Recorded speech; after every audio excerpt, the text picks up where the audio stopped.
Direito administrativo é uma das principais disciplinas do exame de ordem. Você tem que estudar para gabaritar. Ela é muito estratégica. Vai errar uma das questões? Provavelmente porque ela foge um pouquinho da lógica. Tem outras 5 que você pode garantir no exame de ordem.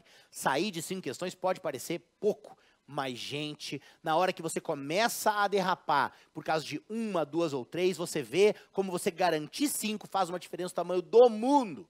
Por isso, a gente até majora a carga horária de direito administrativo. A gente trabalha com 16 aulas de 1h30. E agora você vai assistir 42 minutos com essa professora extraordinária, melhor professora de administrativo do país, professora Márcia Bezerra, nesse conteúdo tão importante para o exame de ordem.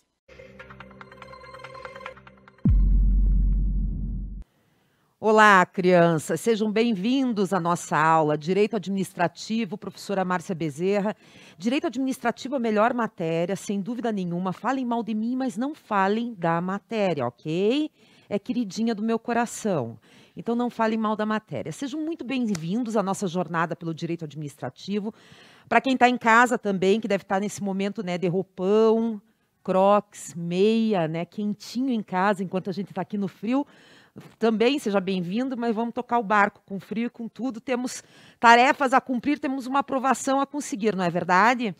Meus queridos, nós vamos então navegar pelo direito administrativo e aqui no curso jurídico, falando para vocês um pouquinho sobre a disciplina, uma matéria que a gente vê como estratégica para o exame da ordem. Por que estratégica para o exame da ordem? Se vocês forem pensar na faculdade, vocês tiveram provavelmente 1 ano de direito administrativo, que é um tempo muito reduzido quando você compara com outras matérias, como por exemplo direito civil, que você tem desde pelo menos do 2º ano até o 5º. Então o volume da matéria de direito administrativo é menor quando comparado com as outras matérias. Mas, por outro lado, o número de questões na prova da ordem é um número significativo. Né? Não chega a 10, não chega a 11, eu acho, como é o caso de ética, mas nós temos 6 questões. 6 questões de direito administrativo. Então é por isso, né, que talvez até vocês tenham estranhado ao ver a programação das disciplinas, nós temos 16 aulas de direito administrativo. É uma das matérias que tem a maior carga horária dentro do curso de vocês, mas isso tem uma razão, é estratégico. São 16 aulas para que a gente possa ver a matéria com uma relativa tranquilidade, possa rememorar tudo que vocês tiveram na faculdade e para que vocês possam gabaritar 6 questões do teu exame. Então, para a gente começar, antes de começar a ver propriamente a matéria, eu preciso dar para vocês algumas dicas de estudo específicos da nossa matéria de direito administrativo, beleza? Então, vejam só. Nós teremos 16 aulas, como eu disse, nós vamos passar por servidores públicos, vamos passar por princípios, poderes, vamos passar por organização administrativa, vamos falar de contratos, vamos falar de serviços públicos e muita coisa, muita coisa. E essa muita coisa que nós vamos falar, eu digo para vocês que ela vai cobrir mais ou menos, se vocês olharem aí no horizonte de todas as provas da FGV de sempre até hoje, ela vai cobrir para vocês 90% das questões. Então, a primeira coisa que eu quero enfatizar é a importância das nossas aulas. A gente vai conseguir passar por praticamente tudo que a FGV já cobrou de vocês dentro de direito administrativo. Então, a primeira dica é, venha na aula. Se não vier, assista em casa logo em seguida, não deixa acumular. Porque senão o direito administrativo você vai perdendo e vai acumulando, acumulando. São bastante aulas, quando você vê, você vai ter um problema. Não saia da aula com dúvida, por favor. Dúvida é um bicho, é um animal que quando você leva para casa desse animal, ele te engole de madrugada. Então não saia da aula com dúvida. Tire todas as suas dúvidas. Peça para explicar 1, 2, 3, 4, 5 vezes. Beleza? Segunda coisa, então eu falei para vocês, 90% a gente vai matar em sala. Faltou 10. Onde que está o restante? A apostila. Vocês têm a apostila de vocês do curso, tá? Essa apostila não é uma apostila que foi importada de alguém que a gente não conhece, de outro curso, não. Eu escrevi a apostila. Então, o que tem de bom lá e o que tem de ruim também, eventualmente, se alguém achar alguma coisa, me avise. Fui eu, é minha obra. Então, a apostila é o segundo ponto, porque vocês às vezes ficam preocupados. Professora, eu estudo por quem? Pela Maria Silvia? Eu estudo pelo Eli Lopes? Eu estudo pelo Celso Antônio? Não é a hora. Vai na apostila. Vai na apostila, porque mais ou menos uns 7% do que eles podem cobrar e talvez a gente não veja em sala, vai estar na apostila. E vai estar mastigadinho. E são 3, 4 páginas por conteúdo. Encerrou o conteúdo, dá uma lida na apostila. E vou te falar mais. A apostila, ela tem as questões dos 10 últimos exames da ordem e mais questões ainda, é de mais de 10 exames. Ela tem as questões resolvidas para vocês e comentadas.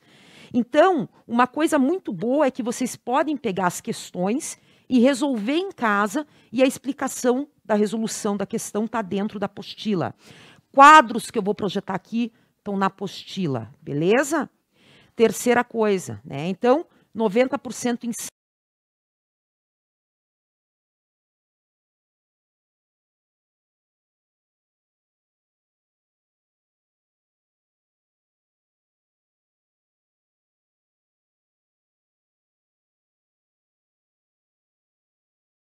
aí não tem jeito. Aí, para esses 3%, eu vou ter que pedir para vocês, eventualmente, uma leitura complementar. Leitura complementar do quê? Lei seca. Na OAB, tá, não se vai em direito administrativo muito além da lei. Entendimento jurisprudencial é muito, muito raro. Eles batem no texto da lei. Então, eventualmente, eu vou colocar aqui para vocês no quadro uma tarefa de casa, leitura complementar. Alguns conteúdos vão ter, outros não vão ter. É aqueles 3% para você gabaritar a prova, tá? Mas, claro, vejam, o mais importante é sala de aula. Não deu para ler a lei em casa, é muita coisa, professor, é muita matéria, estou ficando louco. Não se desespera, você está comigo, a gente está junto e em sala a gente vai cobrir muita coisa, tá certo? De brinde para vocês, além da apostila, eu pedi para postarem um material extra. Que material extra é esse? Os 10 últimos exames da OAB de Direito Administrativo. Então, vocês têm na apostila resolvido, mas vocês têm um material à parte, só com as questões com o gabarito lá no final, que dá para vocês também praticarem em casa. Resolver questão é muito importante. Vocês vão notar que, às vezes, o problema de vocês não é não saber o conteúdo. Vocês sabem. Às vezes o problema é interpretar, é um termo técnico lá do direito administrativo que vocês não estão habituados a usar. E resolvendo questão, vocês suprem isso. Então também eu recomendo para vocês que quando a gente terminar um conteúdo, vocês recorram a esse material extra, tem os 10 últimos exames lá, tá? E tem o gabarito no final. Então dá para ir respondendo, depois checar o gabarito. Ficou com dúvida ainda, a questão comentada na apostila. Professora, estou com dúvida ainda, o que vocês têm? Vocês têm o web aluno lá de vocês, né? A comunicação direta com o professor, podem mandar dúvida. Se eu não responder no dia seguinte está vindo a resposta, beleza? Estamos juntos nessa jornada, estou aqui para ajudar. O que vocês precisarem, me avisem, tá? Em sala, eu uso o quadro. E nós vamos responder questões também. Não vamos fazer todas dos últimos 10 exames, mas todo o conteúdo, pelo menos ali no finalzinho, a gente vai resolver questão, porque é importante vocês saberem fazer questão. Às vezes é na interpretação que vocês caem. Vamos começar então? Beleza? Então apertem os cintos e vamos começar. E o primeiro tema que eu escolhi para começar com vocês, ele diz respeito à organização administrativa. Esse é o primeiro tema, tá? O que é a organização administrativa? Você, quando estudou isso na faculdade, você estudou aquela questão de administração direta, administração indireta, aquela ideia de autarquias, fundações, sociedades de economia mista, empresas públicas, agências reguladoras. É disso que a gente vai passar a falar. Então, nós vamos falar como que o Estado se organiza, quais são essas entidades que atuam, que compõem, que integram o Estado, que integram a administração pública, tá? Veja, professor, é um tema cobrado? Eu não minto para aluno aqui. Não, não é um dos temas mais cobrados. Se a gente pegar um horizonte dos 10 últimos exames, a gente teve 2 questões diretas e retas sobre isso, tá? Então, é um volume baixo de questões quando você compara, por exemplo, com servidores. Servidores, a gente teve 9 questões nos 10 últimos. Agora, organização, a gente teve só 2 questões. Mas, professora, por que você vai começar por esse tema, então, se não é um tema tão importante, não é um tema tão relevante? Eu digo para vocês que ele é o beabá do direito administrativo. Ele é, vejam, um vocabulário básico do direito administrativo. Porque quando for falar lá, por exemplo, de servidores, vão falar do servidor que trabalha numa autarquia. Opa, o que é autarquia? Então, isso aqui que a gente vai começar a ver pode não ser um tema muito cobrado direto e reto, mas ele é pressuposto para você entender os demais. Por isso a gente começa com ele, beleza? Então, olha só, primeira coisa que você precisa saber sobre organização administrativa, sobre como o Estado ele se estrutura, ele se organiza. A primeira coisa que você tem que saber é a diferença entre desconcentração e descentralização. Desconcentração e descentralização. O que é isso? O que é desconcentração, descentralização? São técnicas de distribuição de competência, tá? Então, vejam, nem se preocupem tanto com o conceito, né? O mais importante vai ser aqui vocês entenderem o que é um diferenciar um do outro. Então, se eu falar rapidinho, não deu tempo de anotar, não se desespera. Quando tiver, eu falo bem devagarinho.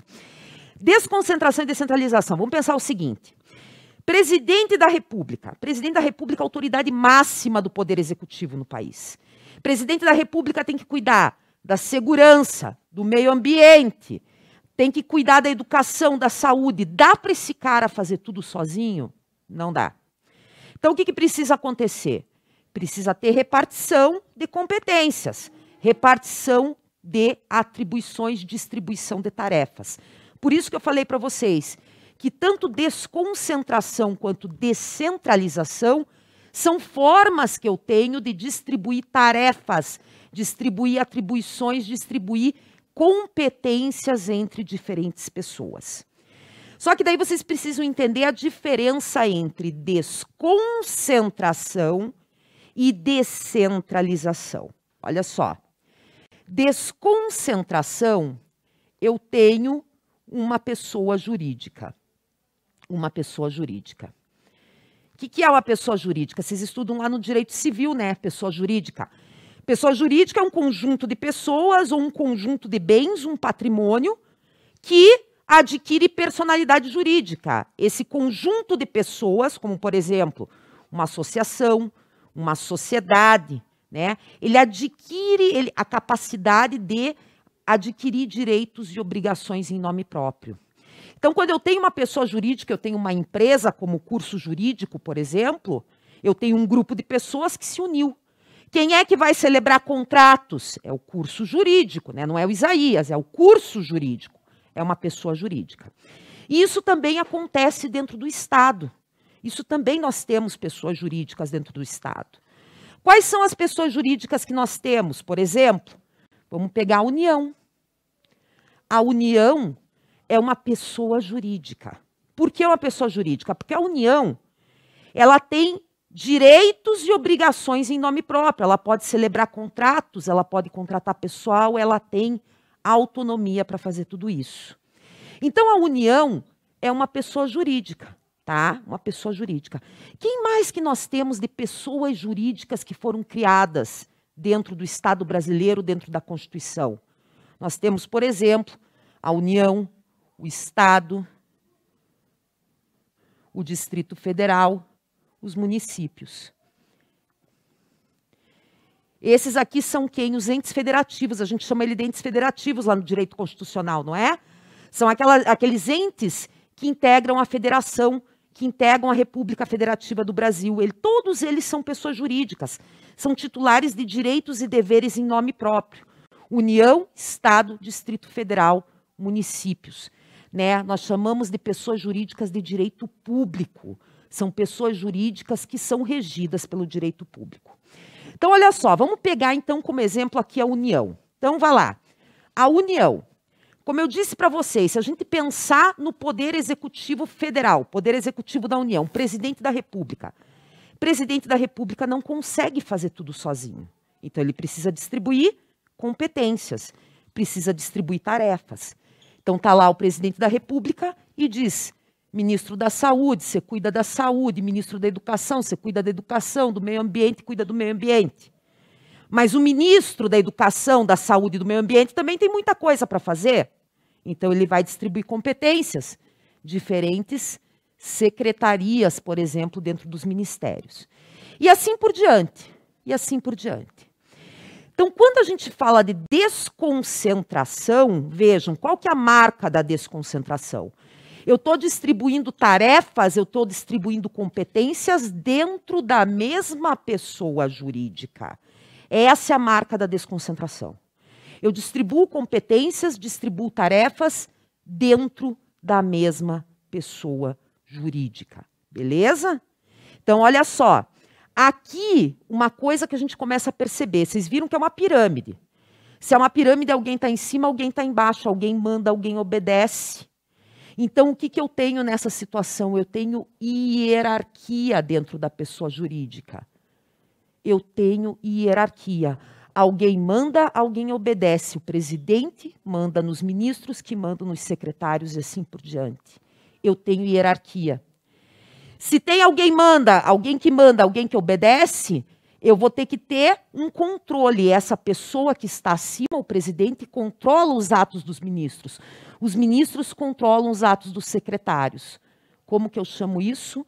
Eu chamo isso de autotutela. Autotutela. Então, eu tenho distribuição de competências dentro da mesma pessoa jurídica. Eu tenho uma situação de hierarquia, alguém manda, alguém obedece. Eu tenho autotutela, porque o presidente cuida do ministro, o ministro cuida dos secretários, assim por diante. Outra coisa, se aqui eu tenho uma pessoa jurídica, como que é o nome desses pedacinhos que estão dentro da pessoa jurídica para quem eu distribuo competência? Eu chamo isso aqui de órgão. Órgão. Órgão. Então, na desconcentração, nós distribuímos tarefas para diferentes órgãos. Órgãos que estão dentro da mesma pessoa jurídica. Então, peraí, professora, está muito teórico. Eu quero entender como que a FGV me cobra isso. A FGV, ela te cobra, por exemplo, diz para você que órgão tem personalidade jurídica própria. Verdade? Não. Porque o órgão é uma partezinha da pessoa jurídica, vamos falar assim. Ele é uma subdivisão interna da pessoa jurídica. Quem é titular de direitos e obrigações é a pessoa jurídica, é a União, não é o órgão. Por isso que quando você vai brigar, por exemplo, por causa do imposto de renda, né? A Receita Federal, você paga imposto de renda, declara o imposto de renda para a Receita Federal. Só que se ela te cobrar errado, se for pedir devolução na justiça, você não vai ajuizar ação contra a Receita Federal. Porque a Receita Federal é um órgão, ela não tem personalidade jurídica, você tem que brigar com a União, tá? Então, o que eles podem te cobrar? Primeira coisa, falar que órgão tem personalidade jurídica, não tem. Podem dizer que, por exemplo, a gente vai ver na sequência o que é uma autarquia. A autarquia é uma pessoa jurídica, eles dizem que a autarquia é um órgão, não é um órgão.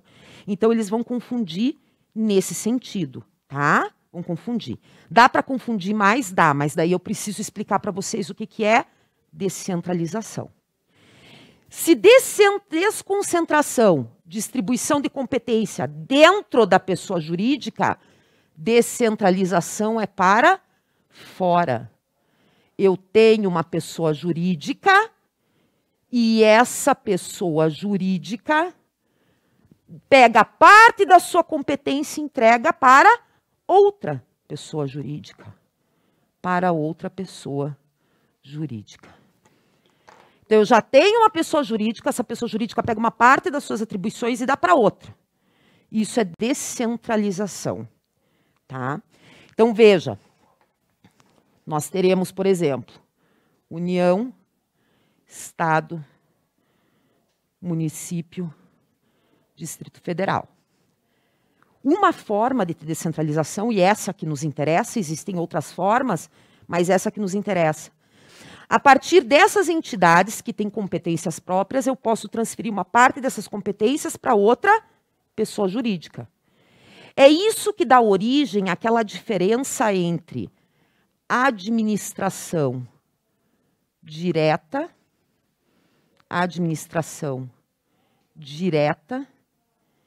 e o que a gente chama de administração indireta.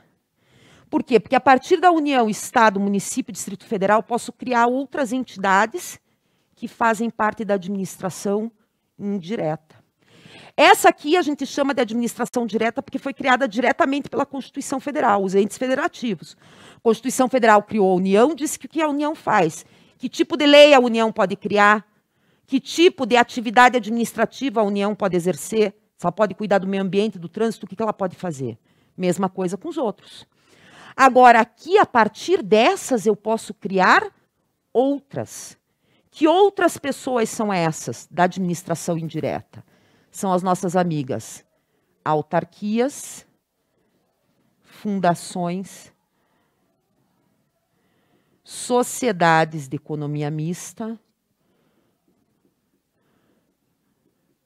sociedades de economia mista e empresas públicas.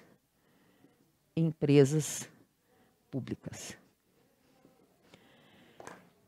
Então, veja, eu já tinha uma pessoa jurídica da administração direta, criada diretamente pela Constituição, os entes federativos.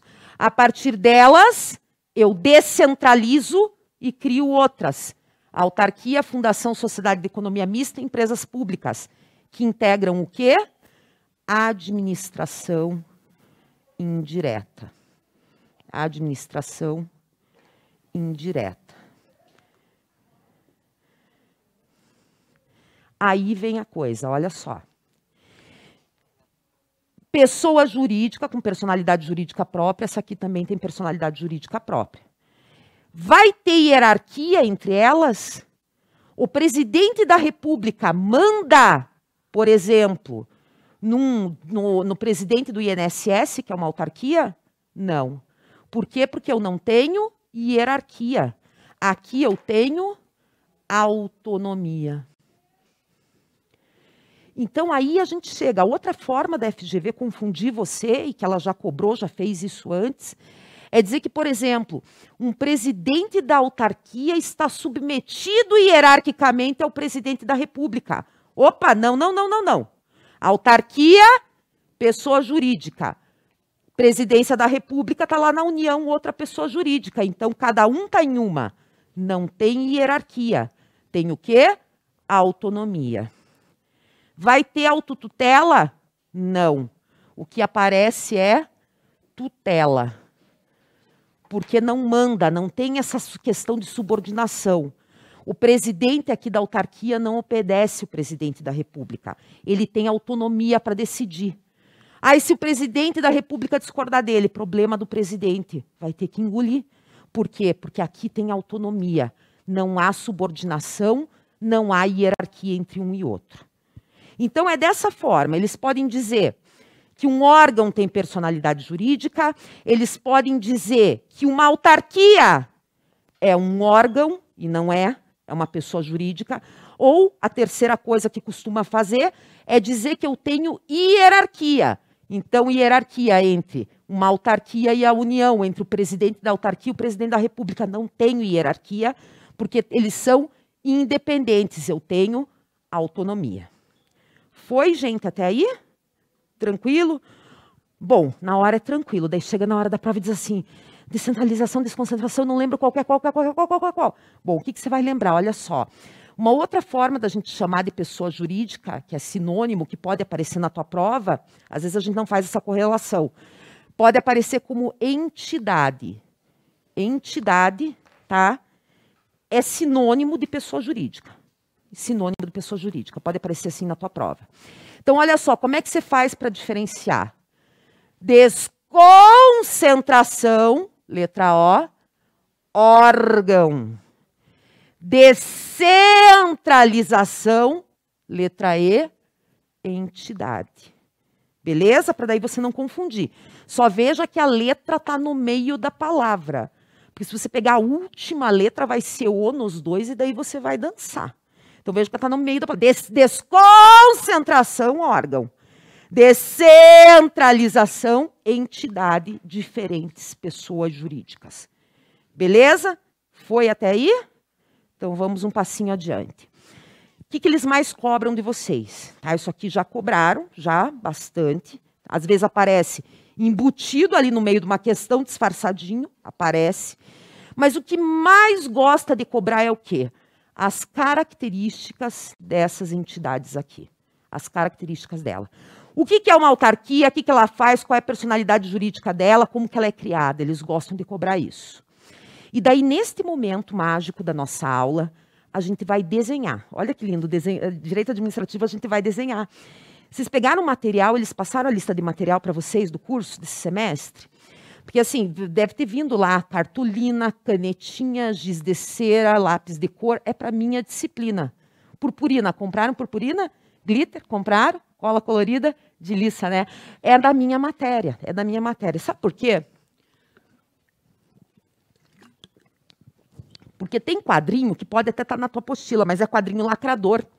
Quadrinho lacrador é aquele quadrinho que você vai desenhar no caderno. Você vai desenhar agora, vai chegar em casa, passar limpo, tá? Com a canetinha, a cartolina, o lápis de cor, o giz de cera e vai colar na parede do teu quarto. Professora, que jacu, eu não estou na quinta série. Não, não está na quinta série. Mas a questão é a seguinte, cola, faz o quadrinho, cola na parede, porque se você colar na tua parede, você não precisa ficar lendo a apostila várias vezes. Você não precisa ficar tentando memorizar, porque aquilo entra por osmose no teu corpo, criança. Então, sério, faz o quadrinho, cola na parede, sabe? No teto. Sabe o teto onde você colou aquelas estrelinhas que brilham à noite, tão bonitinhas, quando você tinha 15 anos? Então, põe em cima o quadrinho, porque vai te ajudar na hora da prova. Esse é o primeiro quadrinho lacrador. Esse tem que fazer. Então, olha lá, eu consigo fazer porque eu tenho linhas retas aqui no quadro que me ajudam. Mas eu faço esse quadrinho há 300 anos, eu nunca lembro para dizer para o aluno que são 4 colunas e 4 linhas. Vejam que é difícil. 4 colunas, 4 linhas, eu não lembro. Façam um quadrinho com 4 colunas, 4 linhas, que nós vamos traçar diferenças entre as entidades da administração indireta agora.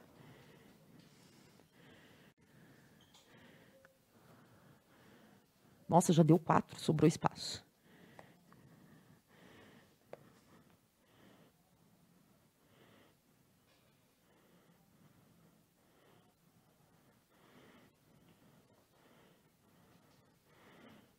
Quatro linhas, 4 colunas. E daí nós vamos fazer a diferença entre essas entidades. Então, ó, vamos começar aqui pelas autarquias. Aí, na sequência, num primeiro momento, a gente vai tratar das sociedades de economia mista e empresas públicas, do que elas têm em comum. Então, primeiro a gente vai tratar do que elas têm em comum. Sociedades de economia mista e empresas públicas. E na última coluna a gente vai falar das nossas amigas fundações.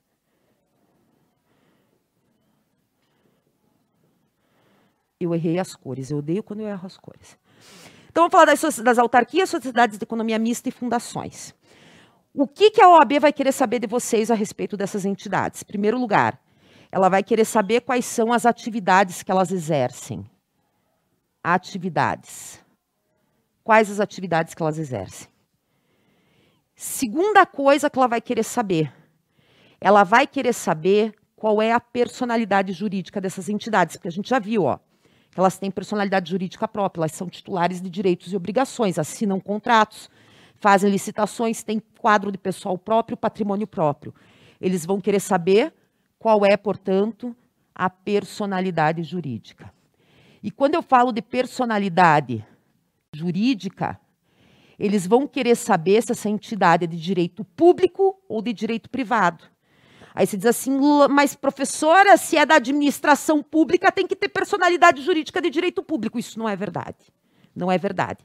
Por isso que você precisa saber qual é a personalidade jurídica. E, por fim, você tem que saber como elas são criadas. Ou seja, como que se dá a criação delas. Como que elas nascem. Tem que ter um contrato social, eu preciso registrar? É por lei, é por decreto? Como que elas nascem? Eu preciso saber. Então, é a partir daqui que nós vamos traçar as distinções entre elas, tá? A prova vai cobrar isso daí de vocês. Olha só, começando por autarquia. Eu vou te dar o exemplo de autarquia para você ter na cabeça, mas a prova da FGV ela não vai perguntar para você, ah, Petrobras, o que que é? Ah, o INSS, o que que é? Não vai te perguntar, mas eu vou te dar um exemplo para você visualizar. Eles vão dizer que o Estado alfa criou uma autarquia, isso que eles fazem, mas vamos dar um exemplo.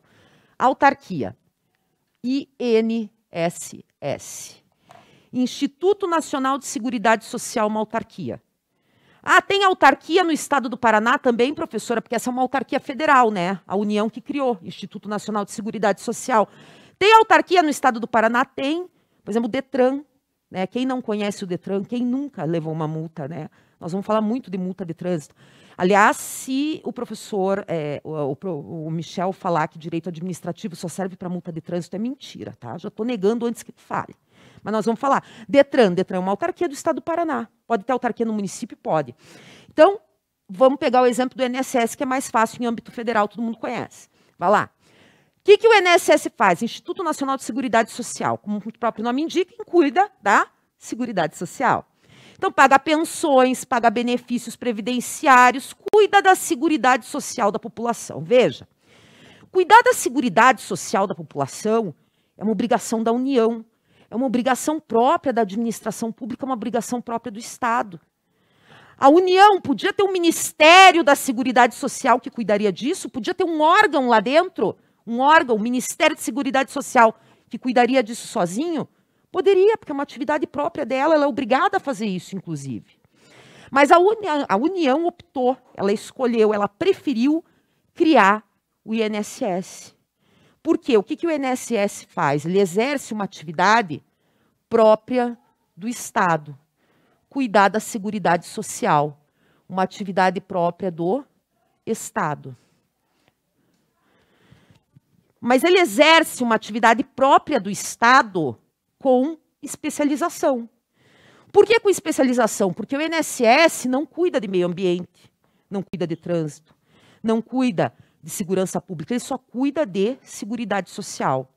Então, é uma atividade própria do Estado com especialização. Só faz isso, não faz outras coisas. Só faz isso.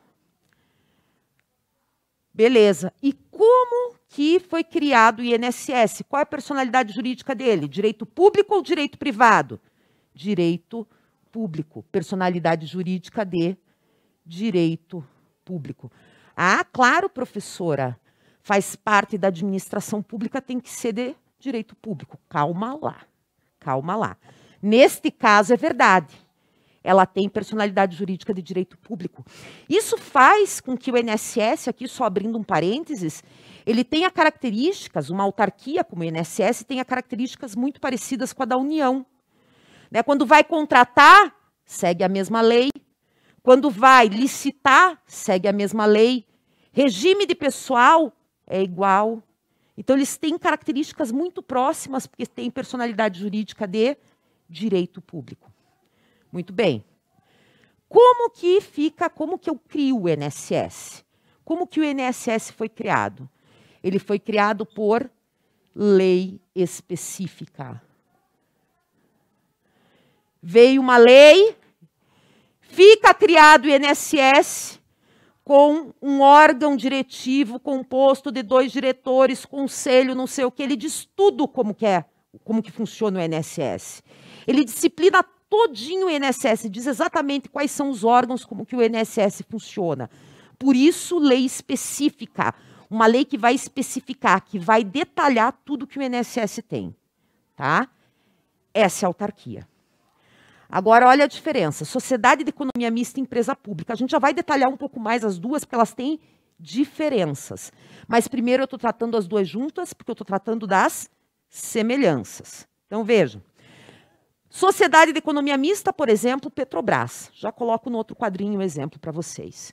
Quando a gente fala de empresa pública, por exemplo, podemos falar dos Correios. Já detalho o exemplo para vocês adiante. Por hora, o que vocês têm que saber? O que Petrobras tem em comum com o Correio, com Caixa Econômica, que também é uma empresa pública, com o Banco do Brasil, que é uma sociedade de economia mista? O que eles têm em comum? Eles têm em comum o seguinte, eles são Estado empresário. Eles são Estado empresário. Se o Estado decide abrir uma empresa, seja para prestar serviço público, seja para atuar na ordem econômica, explorando bens, como, por exemplo, o petróleo, ele vai ter que abrir uma sociedade de economia mista, uma empresa pública. Por isso que nós falamos que sociedade de economia mista, empresas públicas, elas exploram o quê? Atividades econômicas. Atividades econômicas. Atividades econômicas. Gente, assim, de uma maneira muito ampla, atividade econômica. Pode ser um serviço público? Pode. Aí você pensar, por exemplo, aqui no caso do estado do Paraná. Já não ouviram falar da Copel? Sim, Copel. O que é a Copel? Copel é uma sociedade de economia mista que presta serviço público de energia elétrica. Pode ser exploração de um bem econômico? Pode. A Petrobras faz o quê? Ela explora petróleo para ter lucro. Então, atividade econômica, o Estado empresário, o Estado que abrir uma empresa, ele tem que abrir ou sociedade de economia mista ou empresa pública. Aí, qual é a personalidade jurídica? Você sente cócegas para tascar que é de o que é direito público, mas é? Não, não é. Pode escrever sem dó. Direito privado. É nesse ponto que te dá confusão, porque você pensa assim, pô, professor, elas não fazem parte da administração pública? Fazem parte da administração pública indireta. Como é que faz parte da administração pública? Tem personalidade jurídica de direito privado. Porque é o seguinte, quando o Estado cria essas entidades, elas vão ter que vestir uma roupinha do Código Civil. Não sei se vocês já repararam, no Código Civil, né, você tem alguns artigos lá sobre o quê? Sobre personalidade jurídica, sobre pessoas jurídicas. Quem que são as pessoas jurídicas que tem lá? Tem fundação, tem sociedade, tem cooperativa, tem associação, não tem tudo isso lá? Dentro das sociedades empresárias, daí você tem, por exemplo, sociedade limitada, sociedade anônima. É uma roupinha, né? O Código Civil ele te deu todo um armário cheio de roupinhas. Essas roupinhas você pode vestir nessas entidades. Então, uma sociedade de economia mista não é apenas uma sociedade de economia mista, ela assume uma personalidade civil que está lá no Código Civil. A gente já vai falar qual, tá? Mas quando ela nasce, ela tem que vestir uma roupinha do Código Civil, tá? Então, por exemplo, sociedade de economia mista vai vestir a roupinha de sociedade anônima. A empresa pública vai vestir, por exemplo, a roupinha de sociedade limitada. Ela tem que vestir uma roupinha do Código Civil. Ah, professora, mas e a autarquia? Qual roupinha ela veste? Nenhuma. A autarquia anda peladinha, ela não usa nenhuma roupinha do Código Civil, porque ela tem personalidade jurídica de direito público. Aqui não, aqui veste roupinha do Código Civil. Muito bem, como que essas entidades são criadas? Como que elas são criadas?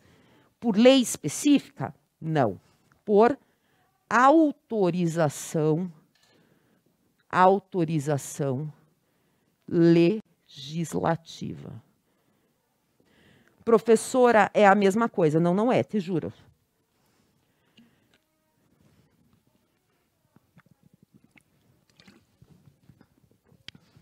Autorização legislativa. Por quê? Porque vem a lei e faz assim. Fica autorizada a criação da Petrobras. Então, veja, a lei autorizou a criação da Petrobras. Pronto, a Petrobras nasceu? Não, porque o que precisa acontecer? Quando você quer abrir uma empresa, o que você tem que fazer? Você não tem que redigir lá o estatuto social, o contrato social, registrar na junta comercial? Mesma coisa. A lei autoriza. Fica autorizada a criação da Petrobras. Pronto, nasceu? Não. Tem que redigir os atos constitutivos e fazer o registro nos órgãos competentes. Então, até me desculpem, faltou espaço aqui, vou botar menor. É a autorização legislativa,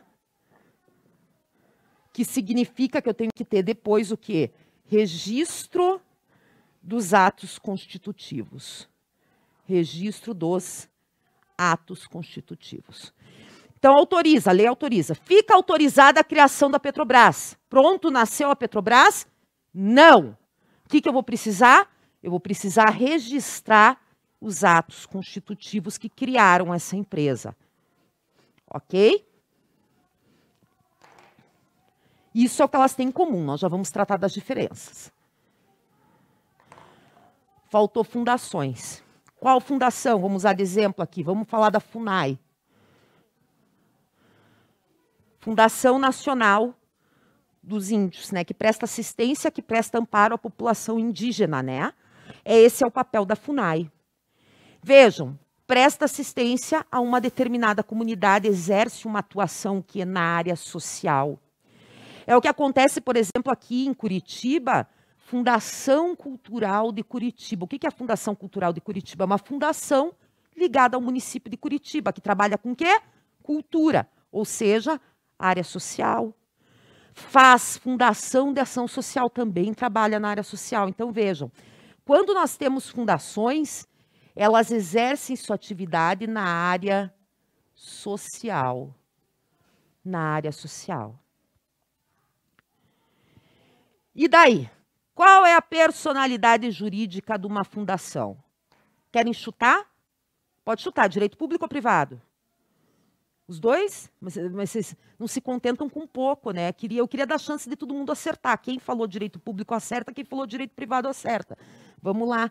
Mas já anteciparam. A fundação, ela pode ter personalidade jurídica tanto de direito público quanto de direito privado. Eu posso escolher. Eu crio uma que tem personalidade jurídica de direito público, ou ela veste a roupinha de fundação do Código Civil, ela tem personalidade jurídica de direito privado. Aí, olha só, qual que é o raciocínio, gente? Se é de direito público, como que ela é criada? Lei específica.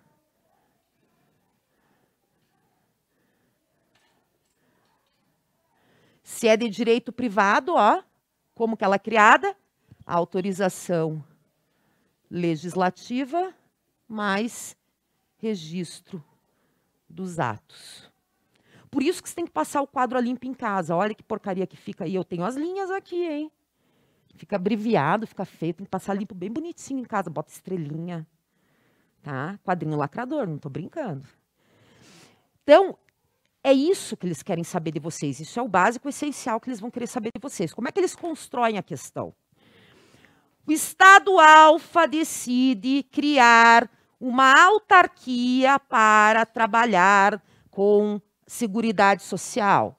Sobre esta autarquia, é correto afirmar que, letra A, terá personalidade jurídica de direito privado. Errado. Letra B, né, a autarquia será um órgão da administração direta. Eles confundem aqui. Errado. Terceira coisa que eles vêm perguntar. A criação da autarquia exige registro dos atos constitutivos? Não. Então, eles vão embaralhar as características desse quadrinho, dizendo que um determinado ente federativo criou uma dessas entidades. Essa é uma forma que eles têm de cobrar. Eles podem aprofundar um pouco mais. Podem aprofundar um pouco mais e daí focar no quê? Nas diferenças entre a sociedade de economia mista e a empresa pública. Espetacular a aula da professora Márcia Bezerra, como todos os professores do curso jurídico, é um grande time. Se você já se sente preparado para iniciar uma preparação, te esperamos no cursojurídico.com. Calendários já estão prontos para você, mentoria pronta para você. Vamos trabalhar para a tua aprovação. Um abraço.